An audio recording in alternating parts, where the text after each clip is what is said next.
नमस्कार दोस्तों, मैं इस समय मौजूद हूँ जनपद प्रतापगढ़ के थाना रानीगंज में। तो यहाँ पर एक असलम और मोहम्मद शरीफ दोनों लोग का अलग अलग वीडियो वायरल होता है। और मोहम्मद शरीफ ने असलम पर आरोप लगाया है, असलम ने मोहम्मद शरीफ पर। क्या है सत्यता, आइए दिखाते हैं। ये भैया, सबसे प्रथम हम जानना चाहते हैं आपका नाम क्या है? मेरा नाम असलम है और नरसिंहगढ़ थाना रानीगंज का मूल निवासी हूँ। एक खबर वायरल हुई है सोशल मीडिया पे, भारतीय जनता पार्टी के अल्पसंख्यक मोर्चा के पदाधिकारी द्वारा वायरल खबर के अनुसार आपके ऊपर आरोप लगाया है कि आप एक गौ तस्कर हैं। इस पर आप क्या कहना चाहते हैं, क्या है इसकी पूरी सत्यता? जी भैया, हम भी आप मीडिया बंधु के ही द्वारा हम भी जान पाए, मुझे भी सूचना प्राप्त हुई, वीडियो हम भी देखे कि मेरे ऊपर एक जो है आरोप लग रहा है गौ तस्करी का। तो भैया ये मामला आज के मान के चलिए 8 या 9 महीना पहले का है। अच्छा, मैं अपनी ये बात रोक रहा हूँ। क्या आपने क्या पूछा कि कौन मेरे ऊपर ये आरोप? भारतीय जनता पार्टी के अल्पसंख्यक मोर्चा के पदाधिकारी। अच्छा, मैं आपकी जानकारी के लिए ये बता दूं कि मेरा नाम ही सिर्फ असलम है। बाकी मेरे दोस्त असलम सिंह, कोई असलम बाबा, कोई असलम कहता है। तो आप ये मान के चलिए मेरे नाम पे मत जाइएगा। सबसे पहला मैं मतलब अपने बचत के लिए ये चीज़ नहीं कह रहा हूँ कि मेरा नाम मतलब जैसे असलम है तो मैं गौ तस्कर बचाने के लिए, ऐसा कुछ नहीं है। मैं ये बताना चाहता हूँ कि अगर वो अल्पसंख्यक के पद पे हैं, जो भी पद पे हैं, मान के चलिए ये भी मैं आपको अभी बताऊंगा कि क्यों मैं उनको ये कह रहा हूँ कि कोई भी पद पे हैं। भैया, अगर वो पद अधिकारी हैं तो मैं भारतीय जनता पार्टी का एक सिपाही हूँ, और मैं ही नहीं पूरा देशवासी एक भारतीय जनता पार्टी का सिपाही है। मैं आपके जानकारी के लिए सबसे पहली बात ये आपको बता दूं। और जो दूसरी बात आपने मुझसे पूछा कि मेरे ऊपर ये आरोप लग रहा है, तो भैया मेरे जो आरोप लग रहा है, मेरा एक मित्र था, उसकी हत्या हो जाती है ओवर ब्रिज पे, मऊएमा थाने के पास ओवर ब्रिज पे। उसके जो है FIR में या कि जो है उसमें विवेचना में जो मेरे खिलाफ ये एप्लीकेशन देते हैं गौ हत्या का, मतलब गौ तस्कर नहीं है उसमें, गौ हत्या मतलब गौ माता की मैंने हत्या कर दी थी। तो मैं आपके मीडिया द्वारा ये बताना चाहता हूँ कि उनके लड़के का इस चार्जशीट में नाम था। वो दबाव बनाने के लिए मेरे ऊपर इन्होंने ये एप्लीकेशन दिया। जब एप्लीकेशन दिया तो वो गौ माता का पोस्टमार्टम हुआ था। तो भैया पोस्टमार्टम हुआ है, पहले उन्होंने एप्लीकेशन दिया होगा, फिर मुकदमा लिखा गया होगा, पोस्टमार्टम रिपोर्ट आई होगी, उसके बाद चार्जशीट लगी होगी ना भैया, चार्जशीट लगी होगी उसके बाद। अब ये कह रहे हैं कि मैं गौ तस्कर था, उसमें लिखा मतलब उन्होंने एप्लीकेशन दिया था कि मैं गौ कसी कर रहा था। तो उसमें पोस्टमार्टम में जो भी आई होगी वो हम कानून उसका निष्ठ जांच की होगी, उसके बाद ही चार्जशीट लगाएगी। इन्होंने प्रशासन के ऊपर क्या उसमें वीडियो में ये कहा है कि मुझे ये पता चला कि उसमें FIR लग रहा है। तो ये मामला भैया 8-9 महीने पहले का है। तो आप मुझे ये बताइए कि 8-9 महीना पहले मेरे खिलाफ एप्लीकेशन पड़ता है, ठीक? और यहाँ तो है नहीं कि प्रतापगढ़ में भाजपा की सरकार नहीं है, पूरे प्रदेश में भाजपा की सरकार है। तो आप मुझे ये बताइए इन्होंने कौन से आला अधिकारी को या कि कौन से भाजपा के पद अधिकारी को इन्होंने प्रतापगढ़ को क्या सूचना दी थी कि एक लड़का है असलम, उसके खिलाफ गौ कसी का मुकदमा लिखा जा रहा है या गौ तस्कर है? ये 8 महीना के पहले इनको नहीं याद आई, आज इनको याद आई कि मैं एक गौ तस्कर हूँ। और इन्होंने ये आरोप लगाया है कि ये उस जानकारी के लिए आए हुए थे, उस विरुद्ध में मैं इनको मारा हूँ। 9 तारीख को यही दिखाया गया है जी। इन्होंने 9 तारीख को मेरे खिलाफ मऊएमा थाने में एप्लीकेशन देते हैं अपने लेटर पैड पे। भारतीय जनता पार्टी की छवि खराब करने के लिए ये अपने लेटर पैड पे एक एप्लीकेशन देते हैं कि मैं मेरी गाड़ी मतलब मैं शरीफ फला फला पद अधिकारी, मैं खनन विभाग को गुप्तनी सूचना देता हूँ और उसकी मैं गाड़ी पकड़वा देता हूँ, मतलब खनन विभाग के द्वारा, मतलब मैं अवैध खनन कर रहा था और उसके मेरे पास उसकी रॉयल्टी है। इन्होंने खनन अधिकारी के ऊपर एक जो है वो लगाया है कि उन्होंने मुझसे 1 लाख रुपया ले लिया गाड़ी छोड़ने के लिए।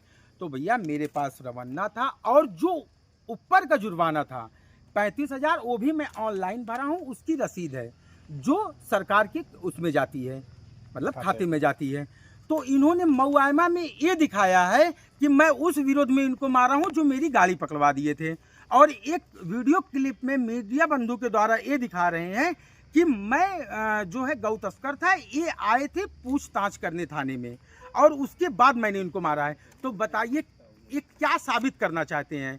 अगर विपक्ष भारतीय जनता पार्टी को बदनाम करे तो मेरे समझ में आता है, एक भारतीय जनता पार्टी का पद अधिकारी होते हुए भी एक क्या मैसेज जाएगा सर्व समाज में या कि विपक्ष में, और चुनाव सर पे है। आप मुझे ये बताइए कि क्या ये मैसेज देना चाहते हैं कि भारतीय जनता पार्टी अपराधियों के उसमें हित में काम कर रही है? मैं गौ तस्कर हूँ, मेरे हित में भारतीय जनता पार्टी, कानून व्यवस्था, मेरे आला अधिकारी सब मेरे फेवर में काम करके मेरे केस में एफआईआर लगा देते हैं। बताइए भैया, अगर कोई गौ तस्कर है और ये आज मतलब 1 साल 2 साल से भारतीय जनता पार्टी में होंगे, हम सन 2008 से अचलपुर में रहते थे और वहाँ भी पता कर सकते हैं विश्व हिंदू परिषद से लेके बजरंग दल से लेके, जब ये नाम नहीं जानते होंगे बजरंग दल का, जब इन लोग सपा की चाट रहे थे, तब से हम आपको बता रहे हैं कि हम आरएसएस और बजरंग दल मेरे मित्र हैं। और इनके ये चाहे इलाहाबाद की बजरंग दल के देख लें, चाहे कौशाम्बी का देख लें, चाहे फतेहपुर का देख लें, चाहे प्रतापगढ़ का देख लें, जिससे कहलवाना चाहें, जिससे बात करना चाहें, और इन्होंने कितने अपराधियों के खिलाफ पुलिस को सूचना दी है या कितने अपराधियों को इन्होंने गलत उसके साथ मतलब वो करवाया हो कि चलिए भाई ये गलत है, इसको जो है फंसा दिया जाए। इन्होंने ये सोशल मीडिया पे खबर वायरल के अनुसार इन्होंने ये बताया है कि हमारे ऊपर एक मुकदमा था 302 का, वो भी जी दफा दफा हो गया है मामला आज के 7-8 महीने पहले से हमने भी वो वीडियो देखा है। आप मुझे एक बात बताइए, ये कह रहे हैं कि मेरी छवि खराब की जा रही है। अगर आपकी छवि खराब है तो उसे मैं नहीं, उसे कोई भी खराब कर सकता है, और मैं नहीं, उसे कोई भी आपको अच्छा नहीं सिद्ध कर सकता है। इतना आप जान लीजिए। आपके मीडिया द्वारा से मैं ये दिखाना चाहता हूँ कि जैसे इन्होंने ये दिखाया है कि रानीगंज इंस्पेक्टर से आप पूछ सकते हैं, मेरे खिलाफ एक मुकदमा था, वो भी न्यायालय द्वारा बरी हो गए हैं। चलिए मैं मानता हूं कि आप न्यायालय द्वारा बरी हो गए हैं, मैं उसके लिए मतलब सॉरी कहता हूं कि अगर मैंने आपके ऊपर इल्जाम लगाया था।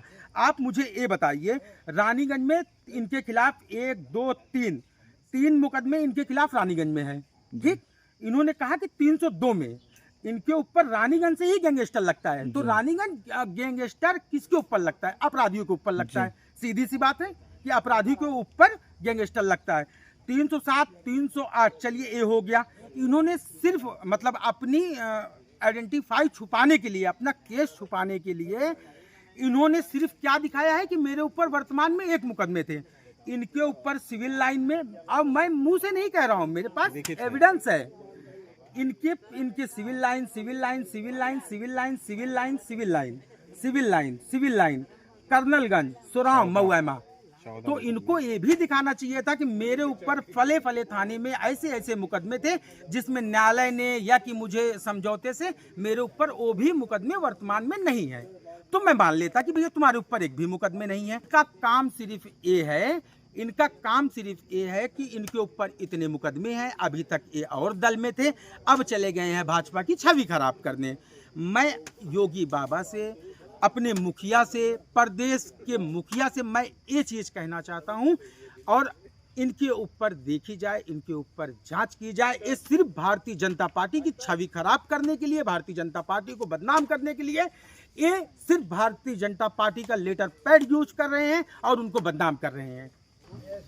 और मैं आप मीडिया बंधु के द्वारा एक चीज़ और अवगत करा देना चाहता हूँ, जो ये आज कह रहे हैं कि पुलिस प्रशासन कि मतलब मुझे ये सूचना मिली कि एफआईआर लगा रही है, ठीक, एफआईआर लगा रही है।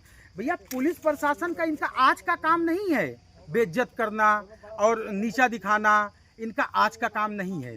ये 2022 में मतलब बाय एविडेंस, मतलब मैं ये दे सकता हूँ और आपको दे सकता हूँ, ये आप अपने पास रखिएगा, मैं ये भी दे सकता हूँ। इन्होंने 2022 में और ये इनका मुकदमा है, मतलब अपराध संख्या है, ये भी आप देख लीजिए जो इनके खिलाफ लिखा गया था, देख लिए। अब ये आप देखिए कि एक सिपाही महोदय थे, मतलब सिपाही थे, उनका जो है उनको उनके साथ इन्होंने मारपीट की थी, मतलब उनके साथ मारपीट की थी। और ये मतलब सिविल लाइन में ही मुकदमा लिखा गया था और सिविल लाइन में आरक्षित है। और उस समय 2022 का पेपर कटिंग है। और जो ये कहते हैं सब कुछ मतलब बता रहे हैं कि मैं प्रेस में हूँ, मेरे पास 1 नंबर का पैसा है। तो अगर आप प्रेस में थे और आप पत्रकार थे तो ये बताइए कि इलाहाबाद पेपर में ही आपके खिलाफ, आपके विरुद्ध छापा गया था, तो क्या ये भी आपके दुश्मन थे? ये मैं आपकी जानकारी के लिए बता देना चाहता हूँ।